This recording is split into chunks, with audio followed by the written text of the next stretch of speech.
मैनपुरी लोकसभा ज़िमनी इंतखाब में तशहीर के दौर से ही समाजवादी पार्टी इंतजामिया और इलेक्शन कमीशन पर हमलावर है। वोटिंग से एक दिन पहले शुरू हुआ हंगामा वोटिंग होने के बाद देर शाम तक जारी रहा।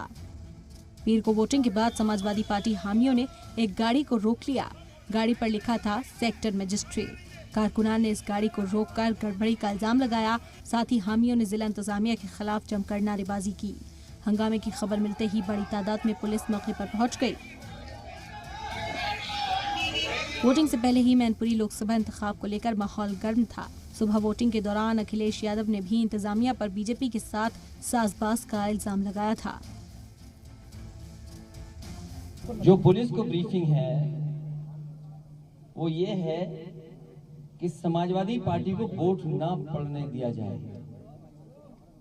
अभी सुबह से लगातार शिकायतें आ रही हैं। केवल मैनपुरी लोकसभा की शिकायतें नहीं हैं, बल्कि रामपुर विधानसभा में जिस दिन से हम लोग वोट मांग करके आए हैं, जिस दिन से शुरुआत हुई है, उस दिन से प्रशासन लगा हुआ है कि वोट ना पड़ पाए।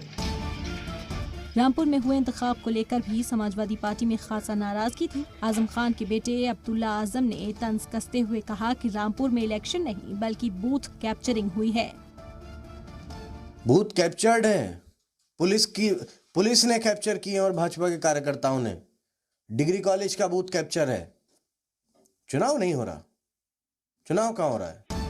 बीजेपी ने समाजवादी पार्टी के इन इल्जामात को खारिज करते हुए इन्हें फर्जी बताया है। फर्जी आरोप लगा रही है, हार के डर से आरोप लगा रही है। निष्पक्ष चुनाव हो रहा है। जहां कहीं गड़बड़ है वहां समाजवादी पार्टी के गुंडे कर रहे हैं, बूथ कब्जा करने वाले कर रहे हैं और सैफई परिवार के इशारे पर कर रहे हैं। बूथ कब्जा जिनका स्वभाव रहा है और निष्पक्ष चुनाव हमारा स्वभाव रहा है। फिलहाल इल्जाम सही है या गलत, इस पर सियासी बयान शायद न थमे, लेकिन लोगों को अब 8 दिसंबर का इंतजार है, जिस दिन वोटों की गिनती की जाएगी। ब्यूरो रिपोर्ट, जी मीडिया।